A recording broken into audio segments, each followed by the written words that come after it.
সাহেব, আর তো মন খারাপ করার কিছু নেই, অনেক তো ঠিক হয়ে গেছে। তবু মন খারাপ কেন করে আছো? মন খারাপে কি আছে? সাহেব এখন ট্রিটস খেতে পায় না। সাহেবের যেটা মানে জীবনে যা কিছু অন্য কিছু না খেলেও চলবে, কিন্তু ট্রিটসটা দরকার। কিন্তু এখন তো আর খেতে পায় না, ওই জন্য মন খারাপ। ও রাত্রেবেলায় ট্রিটস খায়, তো এখন কি করে, এই এখন তো আর ঘোরাতে নিয়ে যাওয়া হয় না।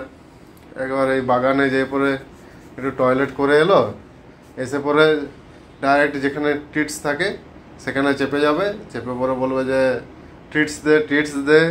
কিন্তু দেওয়া তো আর যায় না, তারপরে এদিক ওদিক তাকায়, কান্নাকাটি করে। সাহেব হচ্ছে এই ছেলে।